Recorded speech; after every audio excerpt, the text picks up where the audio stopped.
There was the little matter of Stagecoach and Orson Welles. Stagecoach made a star of John Wayne. The camera rushed into his face. Yeah. Hello, kid. Hello, Curly. Hiya, Buck. How's your folks? It was the 94th film made by John Ford. Here in his beloved Monument Valley, Ford was interviewed by another great director, Peter Bogdanovich. The interview shows how much Ford hated analysis. Take one. There won't be more than one take, will there? Shoot. Mr. Ford, I've noticed that that your view of the West has become increasingly sad and melancholy over the years. I'm comparing, for instance, Wagon Master to The Man Who Shot Liberty Valance. Have you been aware of that change in mood? No. Now that I've pointed out, is there anything you'd like to say about it? I don't know what you're talking about. Would you agree that the point of Fort Apache was that the tradition of the Army was more important than one individual? Cut. Ford didn't want to say much about his movies, but others did. One critic wrote that he captures the twitches of life and the silhouettes of legend. Stagecoach is a movie legend. It's about a bunch of misfits on a journey.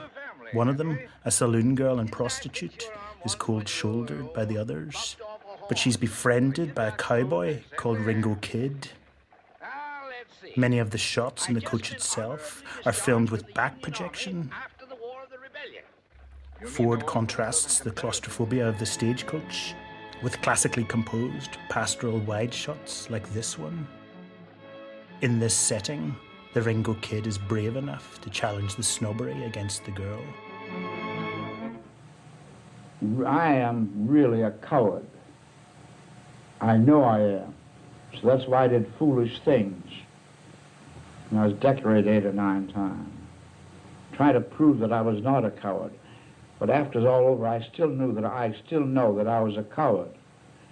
I've always found out the little quiet little man that nobody pays any attention to usually has more guts and courage than the big blowhard, the big noisy, the big outspoken fellow.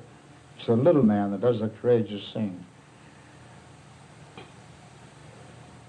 In this scene, Ringo and the girl start a new life together in the mythic, meritocratic West. Well, kid, I told you not to follow me.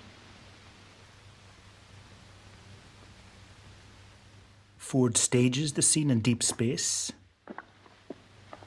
Stagecoach helped create a new visual fashion for deep space and deep focus in the 1940s. As we've seen in Japan a few years previously, Mitsuguchi was staging things in depth too. But Ford and his cameraman combined deep staging with deep focus.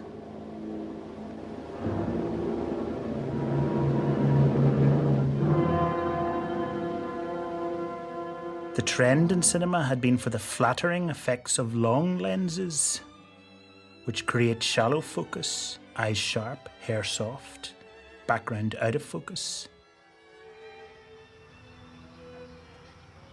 Deep focus uses a wide-angle lens, allowing actors and objects to be really close to the camera and really far away. Both can be seen crisply. And deep focus emphasized the distance between them. It was great at rooms, especially if you kept the camera low, because then you'd see the ceiling, which plunged into the background, making a bold compositional line. Such deep staging and deep focus allowed the audience to choose where to look. As early as 1929, Sergei Eisenstein had suggested it as an alternative to editing. Our eyes do the editing within the frame, jumping around from place to place. Stagecoach's innovations changed film history. One person who saw Stagecoach 30 times in 1940 was this man, Orson Welles, who strode the movie stage, the magician of cinema, who became its colossus. Your kind indulgence, a miracle of the ancient East. In this scene from his first film, Citizen Kane, Wells and his cinematographer, Greg Toland, seem to be pushing deep staging as far as it can go. Wells plays a hubristic newspaperman. He's less than a metre from the camera. Everett Sloane is so far away that he's smaller than Wells's nose. Such deep staging forces scale. It's as expressionistic as the shadows of Caligari. More than any other film of the time, Citizen Kane challenged the soft and shallow look of romantic American cinema. But why did it do so? Because of the talent and instincts of the magician who made it.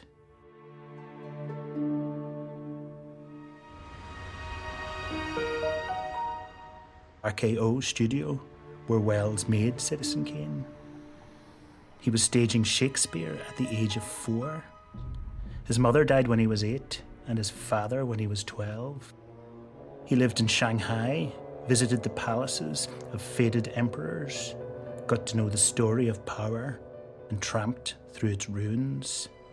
He should have been the D.W. Griffith of the sound era. In fact, in a career that lasted nearly 50 years, he didn't direct a single foot of film for any of the 4 major Hollywood studios. Norman Lloyd played the poet Cinna in Wells's acclaimed staging of Julius Caesar. The story of the staging was told inaccurately in the recent film Me and Orson Welles. What is my name? Whither am I going? Where do I dwell? Enough! This is worse than terrible. Cinna is Shakespeare's indictment of the intelligentsia. He's a lofty, Byronic figure. You know, I completely disagree. I never had that kind of argument with Orson. And as I watched that, I was embarrassed because I never would have had that kind of argument with Orson. But just as an actor like Lloyd revered Wells, so Wells revered his own heroes. Though he learnt much from Stagecoach, the great force in his films, their battering ram, comes from theatre and elsewhere. Here he plays Shakespeare's Falstaff, a buffoon shot in deep space. He was interested in Italian Renaissance painting. His attraction to powerful people, kings, tycoons, inventors, is like Shakespeare's. Also like Shakespeare, he looked to the past, to times before democracy and liberalism. Here it's the world of Henry IV, John Gielgud, dwarfed by a massive empty cathedral. Citizen Kane thinks of himself as a Medici or Mughal emperor. Kane is full of the lust for power. His world is massive but empty. Maybe the last time he felt anything real was as a boy, playing in the snow on his rosebud sledge in this incredible scene in deep space with tracking camera. Tell him now. Yes. I'll sign those papers. Citizen Kane denounced the grandeur, egomania, and maybe even the cinematic hubris that made Kabiria's tracking shots and Intolerance's epic scale.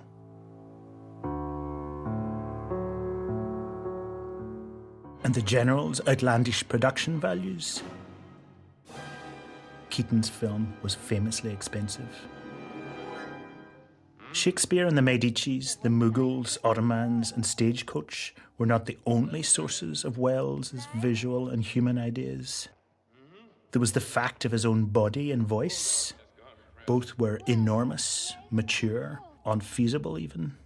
It was like he was painted by Holbein.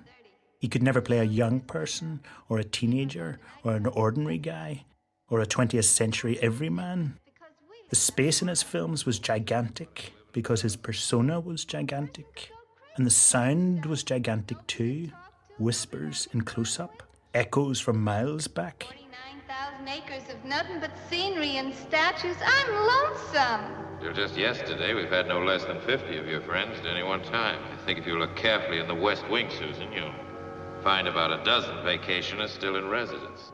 He extended the overlapping dialogue of Howard Hawks' comedies to fill a whole film. Excuse me, Mr. Can you Kane. prove it isn't? This just Mr. came Bernstein, I'd like you to meet Mr. Thatcher. I'll just How do you do, Mr. Thatcher? Leland, Hello. Mr. Thatcher, my ex-guardian. From We have Cuba. no secrets from our readers, Mr. Bernstein. Mr. Thatcher is one of our most devoted readers. The visual ideas of Toland and Wells about deep focus and deep space excited filmmakers around the world. Look at the depth of this scene in the Maltese Falcon. Humphrey Bogart's thumb, no more than 20 centimeters from the camera, is clearly in focus. Look at this incredible scene in a bar in The Best Years of Our Lives. The older man, Frederick March, asks the younger, Dana Andrews, to end his romance with the older man's daughter. Andrews agrees to do so and goes to call her in a phone box. As the phone call's the main drama in this scene, you'd expect director Wyler and DP Greg Toland to set up their camera near the box so that we can see and hear the action. But instead, they put it far away, beside this piano, where a war veteran who's lost his hands is playing. The father's at the piano too, but anxiously looks to the tiny booth in the extreme background. It's as if the crucial action has been sucked away by a black hole. We're forced to imagine the conversation, just as, in real life, we can't always see everything that we want to see. Years later, the Austrian Michael Haneke used deep space to show a woman on a train getting away from harassment.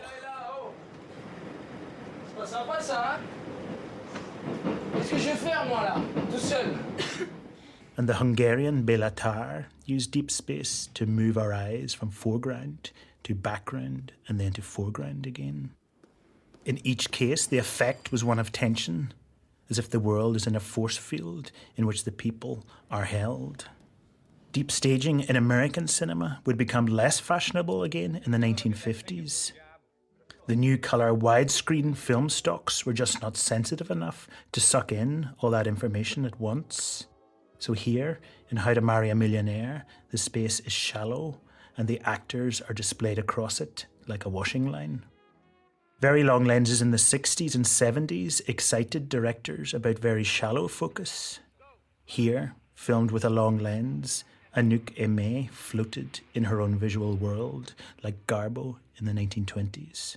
And in the 1990s, Michael Mann's film Heat, influenced by pop videos, used the newest types of long lens to create focus so shallow that the lights behind Al Pacino in this shootout become dreamy blobs.